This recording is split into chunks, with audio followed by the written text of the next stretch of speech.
Generating traffic and sales can be a challenge for online merchants. But selling on the Walmart Marketplace puts your products in front of millions of customers who shop on Walmart.com. And right now, sellers who join Walmart Marketplace can save up to 50% on referral and fulfillment fees for the first 90 days. So get started today.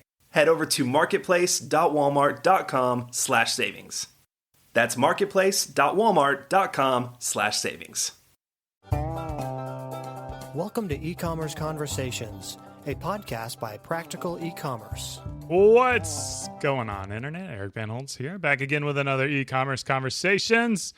Hope all's going well on the other side of the Internet. On the other side of the table from me is the man with two first names, Adam Ryan. What's up, man? What's up, man? Happy to be here. Yeah. Can't trust anything I'm going to say. Two first names. I know. Like, I don't know if I call you Ryan or Adam or... Well, Ryan Adams was like my worst nightmare as a child growing up because everyone like thought I was Ryan Adams. Who's Ryan Adams? Is that a musician? Yeah. So you go back like the Office Space, like my life was just dandy until this Ryan Adams guy. Except he was famous before I was born. But yeah, exactly. Okay. Yeah. My parents took it from him. Oh, really? I No. don't know. I don't even know who Ryan Adams is. He's some rock guy from the 80s. Okay. Yeah.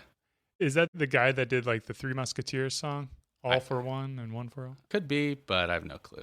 Okay. Well, I'm excited about the chat today because I have no idea what Adams is doing. We've talked about this beforehand. I still don't understand, but I do know what he has done, which is quite amazing. He's helped build up the hustle operationally and grew that from like nothing, right? Nothing to balls to the wall. It was pretty new when I got there. A newsletter launched in April and kind of joined the team part-time like in August. Yeah. So that's 4 months. Yeah. 4 months into the business. Yeah. And then you kind of led up the sales. I think we did an advertisement in the Hustle newsletter. I was slinging and hustling. You were one of my first like 5-figure advertisers. Oh, geez, I overpaid. You know how important you were for me. Yeah, exactly. Yeah. So I started building out the sales team there, the revenue model and everything like that. And the first like 8 months, just did it all myself and just hustled. Yeah, like the name implies. Yeah. I think, what I always love to talk about is more of the behind the scenes, right? Everyone sees this newsletter go out every day and they hear about 1 million subscribers, but they don't hear about kind of like what it actually takes to do that. I mean, certainly it's not just, you write a newsletter and all of a sudden you have 1 million subscribers. Are there any like commerce? What do you call it now? I like to use the word like content to commerce. Yeah, it's like, content to commerce. Hat tip to Webb Smith, a former guest of yours. Yeah. So that's the world we live in, right? I think so. That's where it's headed. I mean, it's really never been different. If you like look at celebrities and what they're doing, Jordan Shoe, like that was 30 years ago, right? But like the reality is like he was creating great content, which is him playing basketball, and he's using it to sell shoes. The like philosophies really have always been there, but with digital, it's like allowed for, you don't have to be a celebrity on TV. Like the distribution's changed, which has allowed like more people to take advantage of that. Yeah. So the hustle leads with the content. Like when you think of the hustle, you don't think of any commerce at all, but y'all clearly have ad spaces that you monetize, but that wasn't the breadwinner for you guys, was it? So it was actually from like a total rev, it always was. Oh, really? Yeah, by a pretty good, healthy position. It started as selling event tickets, though, was like the first like consumer. So HustleCon, they drew up and they would use the email to sell tickets. That happened before I was there. That was kind of the start of this like, wow, if you like have an audience in email, you could sell out an event, a high price ticket event in San Francisco. And then they started doing free events like that. And that was kind of the seed belief that like, wow, if we build something much larger, we'll use advertising as a way to fund this. But if we build a big enough audience and they trust us, we can kind of sell them anything. And now, you're seeing that like all across the board. This is why like Penn bought Barstool, etc. Yeah. So talk a little bit about, the operations of building an internal team to support that type of content. Like, what are the strategies? What do you look for? How are you building that team out?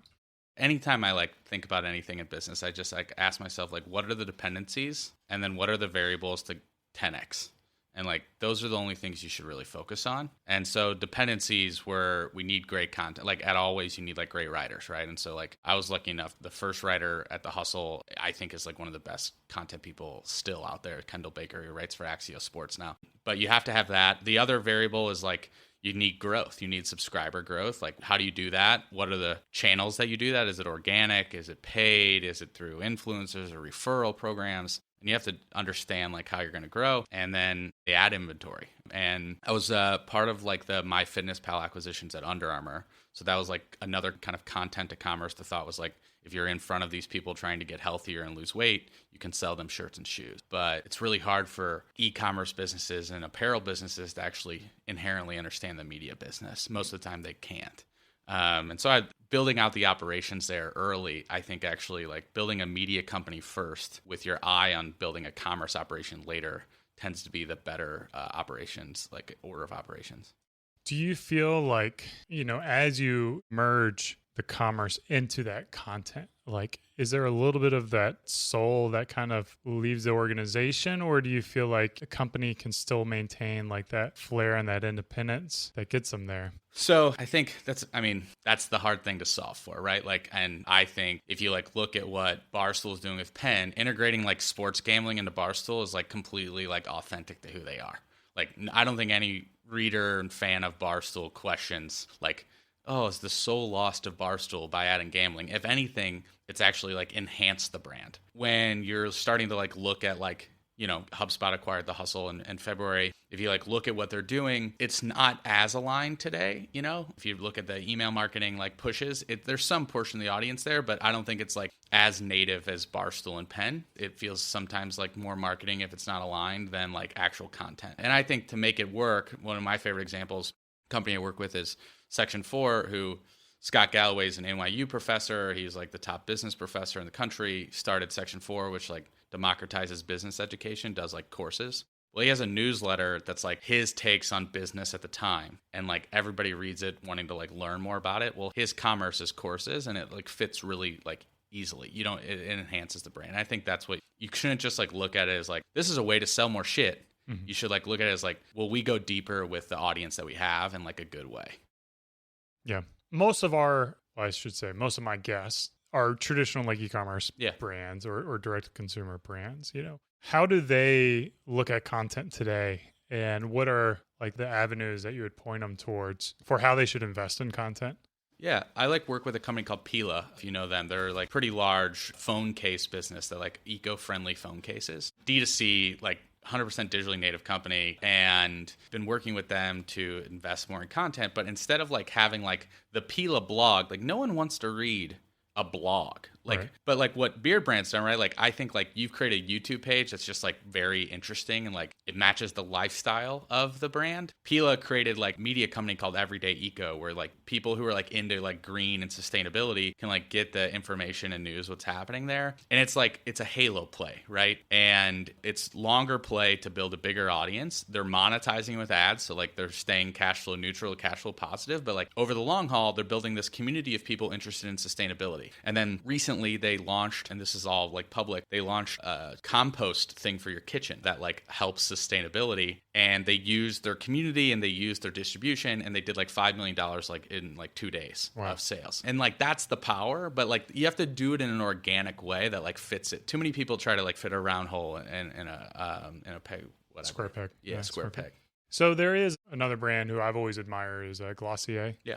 And they started off with Into the Gloss. I think eventually you almost kind of run into issues, right? Where if you start talking about, these are the best face serums, then all of a sudden you have your own face serum, I almost feel like you need to have a strategy for your content, knowing where you're going in the future. So you're not, essentially going to erode the trust of the audience. Yeah.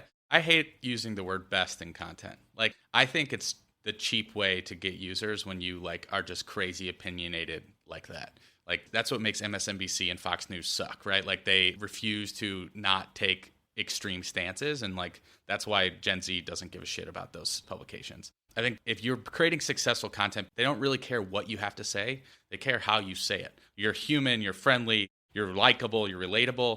They actually like don't really care. And like my favorite example of this, even though he is political, is like Jon Stewart or like Jimmy Fallon, right? Like there's like people who watch them and love what they do, not because like they haven't heard the news in their monologue already. They already have. They just can't wait to hear how they're going to say that. Yeah. And like that is how you like build a content brand, is like you attract people in by your personality, not by like making crazy opinionated claims.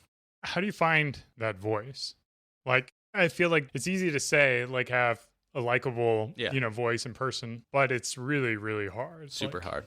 I mean, talent is so hard to find. And I think, if someone asked me that and I have to give an answer, I'd say just like record yourself with your best friend on a podcast and like listen to yourself talk and your inflection points and your like cadence, and then teach yourself and train yourself how to do that all the time. Yeah. And like, that's what you needed. Like, act like you're talking to your best friend all the time. And like, maybe you don't attract everybody. Maybe you're like a little polarizing, you're a little offbeat, but like you are going to attract the people that you'd be friends with, which then like that's the start of that relationship. Yeah. But in the end, like, I think what's exciting right now is like the best part of like Substack and YouTube and like all of these platforms that are allowing amazing creatives to like get their really like their voice out there. It's creating a tailwind for media companies. Like, it should be easier than ever to recruit great people. You just have to be able to afford them and actually give them the value that they deserve. Let's talk a little bit about content and controversy, because I feel like the things that I say to my friends might get me canceled. How do you know what to put out there? Are you able to put like crazy stuff out there if you're not worried about being canceled? Like, I don't know. I'm sure like some of those topics have kind of come up. Yeah. I mean, my answer to this is like common sense. Like, if I was starting a media company from scratch today, I would have like no constraints of what they could or couldn't say.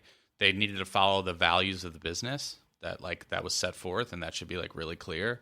And then needs to be like around the North Star of what our customers want. But, the world is full of like different opinions and different voices. And like, I actually think if you go down the slope of constraining your talent as a media company, you're going down this like very Huffington Post route where it's going to be pretty bland and boring. Even like sometimes Business Insider, where you're like, did I just read this art? Like, I have no idea who writes what article because they all just kind of sound the same. Yeah. And there's like something to learn, like what the past has done and like why it worked. And I like think about, this is a really stupid example, but Chip and Joanna in Waco of Magnolia, the empire that they've built. But like the way they started by that was just like being relatable personalities.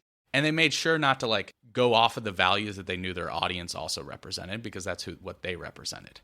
And like, not everyone is into Magnolia gear, but like now they have the most valuable space in Target because like they've established themselves as like a brand from their voice that they started with. Yeah.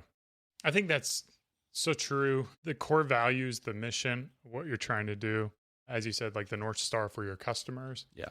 Is when you're ever on the fence, like have those core values. And I feel like a lot of companies our size, be it brand size or smaller, or even larger too, they just kind of throw the core values to the side and they're just tongue in cheek or whatever. Yeah.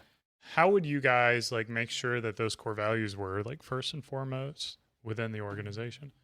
I mean, I think I tell this to anybody I work with, like I stepped on a lot of landmines at the Hustle. Like I made more wrong decisions than probably right decisions. And like, that's just how life goes. And so I don't think we actually did that well. If you like look at the email over time, we hired writers of all like various interest levels and what they expected out of the job, which then they brought to that job in a different way. And that's not on them. That's on structure. I think now, more importantly though, like if you're an e-commerce company looking to like create content, like why? Like, I love to ask, like, oh, I need to get a content marketer. Like, why? I heard this podcast. Yeah. So I heard it can sell more shit. It's like, so why don't you just run digital ads? Yeah. Like, why? What story are you trying to tell? And what if this person does this? Are you okay with that? And if they say no, you're like, well, what if that is required to actually build a good audience? And I don't think a lot of e-commerce operators actually like, it's too ingrained in them to think about like ROAS and like, what is my cost per page view, where the media business is like not an up and to the right thing. It's a slow plateau. All of a sudden it grows exponentially over time because like you've done the right things consistently. Real quick, I want to tap on that growth because I feel like with newsletters, especially in the e-commerce space, you get to the point where it's one in, one out. Yeah. And you're adding 100 people a day, but 100 people a day are leaving. Like, how do you blast through those plateaus or those points where it doesn't seem like the newsletter audience can grow anymore?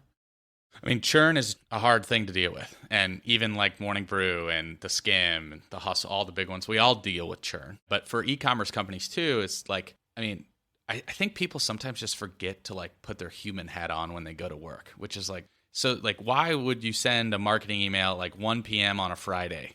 Like, do you open emails at 1 p.m. on a Friday about like a brand that you like bought something from 4 weeks ago? Like, no. what is the point of it? And I think like if you want to like fix churn, you have to fix purpose. And like if you create purpose, you can create habit. If you create habit, people start opening your emails and they're not unsubscribing. And like I just think you have to start from like a more deeper perspective than like, well, we have this sale coming up and like it's 29th of the month. We got to send the email. Like think like a human a little bit, because that's like media is an attention game.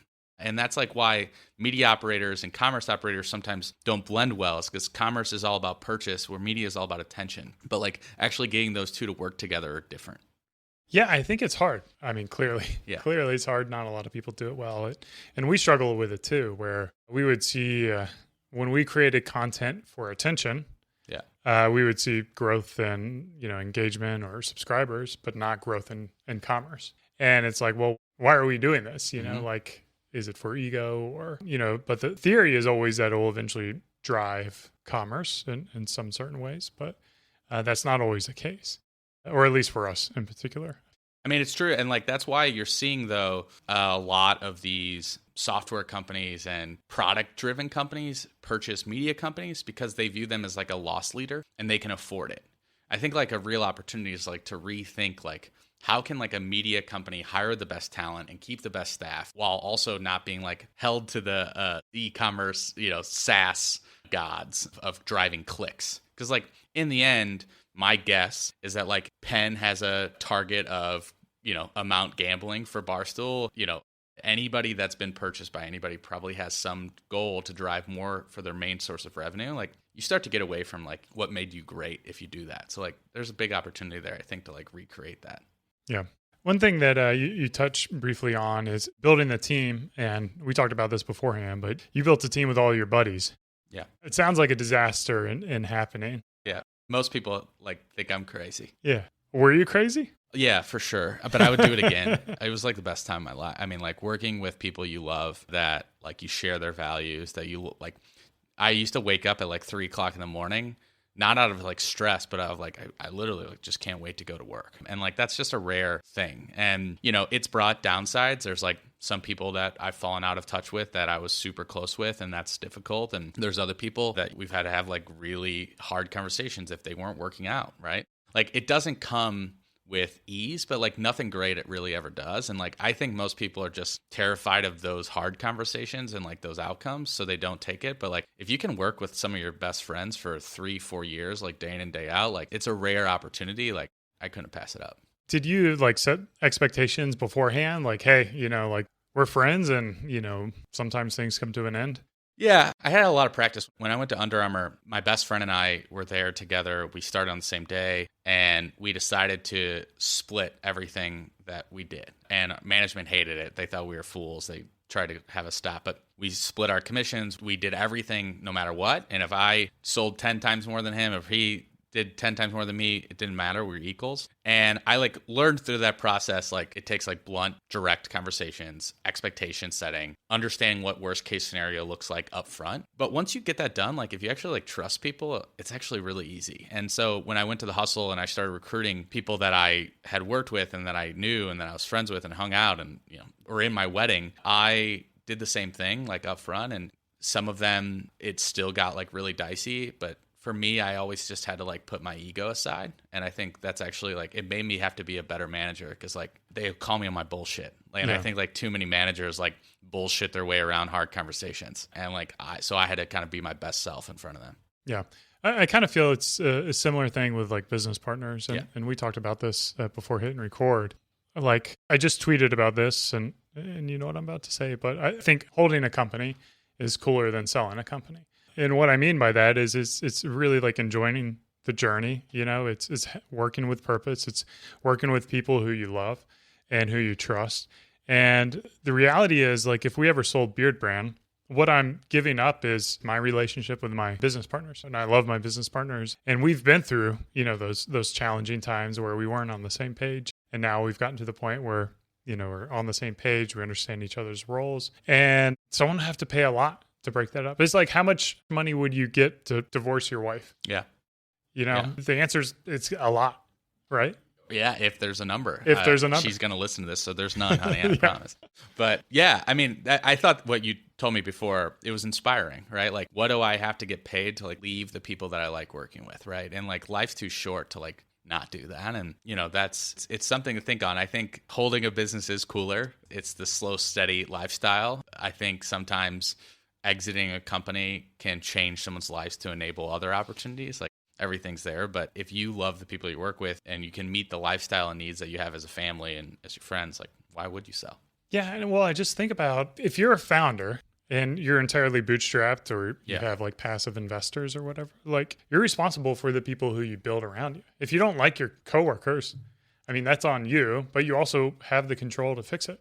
Yep. Like, I think most people's reasons to sell a business are farces. You know, they're coming from some form of insecurity or ego, with the rare exceptions of, you know, wanting to do something bigger. Like Elon wants to go to Mars or something. Like, yeah, okay, you need, you know, $500 million to do that. Right. And you don't care about payment processors that much. Right. Like, I get it. But I get the feeling that most people who sell, they're like, okay, now what? Or maybe I'm wrong. I mean, this is like not the same, but I think it's actually kind of a funny comparison that made me remind me of. I watched the Friends reunion on HBO like a couple weeks ago.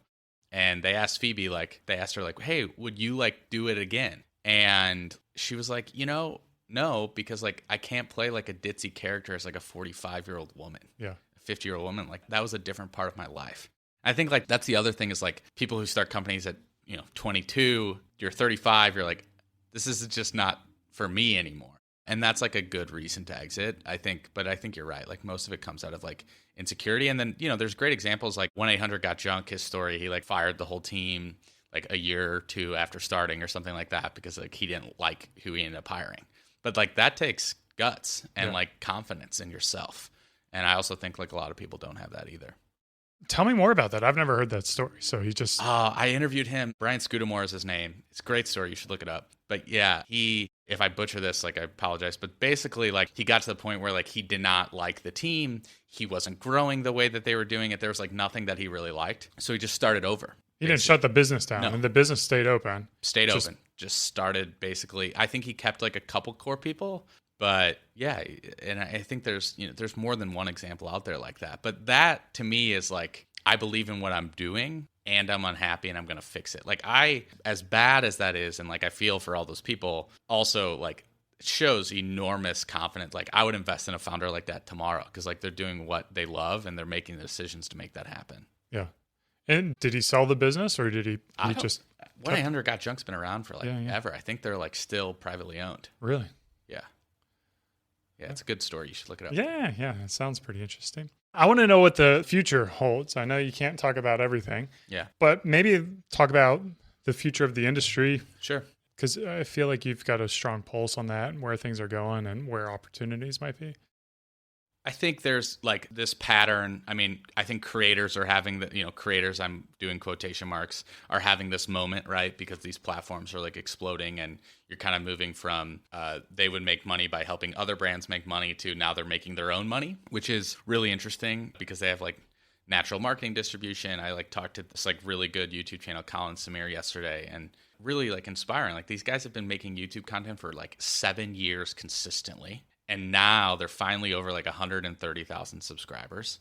But like they're like, yeah, they launched a newsletter a couple weeks ago and like now they're having ads and they're like diversifying their revenue, but it's just like a slow growth. But I think like businesses like that are actually incredibly interesting for the future. Like they're creators at heart. Like how do they manage sales? How do they do operations? I think there's a lot of opportunity to help plug those problems there, as well as like what are their goals? Like what I've learned with talking with a lot of these folks is that some people just want to make content.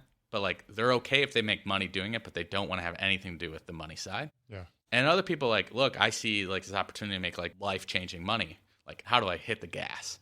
And like intentions are different among creatives right now. And there's so many of them that I think there's a lot of opportunity to plug the gaps. And then I think there's two aspects of media that I find exciting, and mostly because of the commerce side. I see local as like a massive opportunity. There's like such a lack of civic pride nowadays. And part of that's because the world's more transient and globalization, but like the local newspaper just doesn't have like the pride anymore. And I joined the board of a company called 6 AM City who they're trying to fix that for that exact reason. But then long tail, they're trying to help local businesses sell more in their local areas, which I think is like a pretty inspiring opportunity. And then B2B, like industry specific content. Trade publications were like enormous for so long. And you're seeing a lot of people going after the space. And Substack is essentially like a breeding ground of domain experts who have the time to write a weekly newsletter. But is there an opportunity to make something bigger out of that? So those are two of the things that I've been like thinking on and toying on. Yeah, it's an interesting time. Like Substack just exploded. Like, what is Substack? Allows for independent writers to very easily and quickly make a newsletter and then monetize that with paid subscription. So it's like OnlyFans for writers. Exactly. Assuming you know what OnlyFans is. If you don't know Substack and you know OnlyFans, I like definitely want to meet you. But yeah, and it blew up because you saw this like unbundling really quickly. Like these people realized the New York Times, they have like 200,000 followers. New York Times is paying them X amount. They could go solo and make the same, but now they own their own destiny. And you've seen this like entrepreneurship of creatives happen because of Substack. I like made the joke that I thought I'm pretty bearish on Substack. I think like they've raised too much money, and I've publicly said that in numerous tweets and whatever, but they've done good for the industry. And I made a joke that basically like once everyone had to go through tax season and they realized like, oh shit, this money just like doesn't go in my pocket. I have to figure out like the taxes and this like once they have to put their business hat on, like that's not their interest. Yeah. And you actually like within 24 months, you saw this like massive unbundling to like now there's companies basically bundling these creatives back up together because like they don't want to deal with the operations and logistics. Yeah, that'll be interesting to see that evolution. Well, and I think that's the opportunity for e-commerce brands, right? Like if I'm in, a watch company and someone like has a killer newsletter around watches that like it's just like their passion, I think you're going to see like a lot of opportunities to essentially like acqui-hire them. Yeah. And it's not to like push their brand, but to like build that distribution. How do you evaluate that if you were to acquire? I think it's a little bit of art and a little bit of science with that because most of them aren't monetizing. Right. But also like there's two types that I like classify when you like look to acquisition. There's like people who are actually trying to build like a brand. So like if you're building Watch Gang, you're building like a brand. Mm-hmm. But if you're Colin and Samir, the brand is you. So selling yourself is like uncomfortable, like worthless. So there's two different things there and you have to value them differently because like there's only so much you can do as Colin and Samir, but there's a lot you could do as a Watch Gang, right? So I think part of that is like brand longevity, but then also like just there's math with subscribers and opens and payback cycles and things like that. Yeah. Ooh. Easy stuff. Well, what is that math? Do you know off the top of your head? Yeah. I mean, I would do like $1 per subscriber or? I mean, it depends on your like lifetime value of your customer, right? So like if I get Farmer's Dog for my dog. Do you know that? The like fresh dog food delivery. No. It's so expensive. It's like insanely expensive, but I love my dogs. And they deliver like high quality, expensive dog food for like $300 a month or something. And if I'm them, like I'm going and trying to find like dog blogs and Instagram accounts because like the lifetime value of those subscriptions are so high, you can afford like $5-6 subscribers, right? And that's like the advantage of that. If you're selling beard oils, it's pretty tough, right? Like your LTV is lower. So like that subscriber might have to be like $1.50, $2. I don't think the economics in today's Facebook world like works for that anymore. So that's where YouTube comes in though, right? Or like Facebook groups is like a great hack to grow an audience. It's super cheap. Mm-hmm. So like there's other ways to get around it, but like with newsletters, you have to have a pretty high LTV product, I think. Yeah. Where can people learn more about you or reach out to you or see what you're going to be doing next? Sure. I'm on Twitter, Adam Ryan, but instead of the A in Ryan, it's an underscore, or adamryan.com. There you go, man. Adam, thanks for being on the show. Man, Eric, always. Great talking. Yeah, great talking as well. This has been another e-commerce conversations. Hope you guys were able to take away a nugget or two. Of course I did. As always, when I have great guests like Adam. Cheers. Cheers. And keep on growing.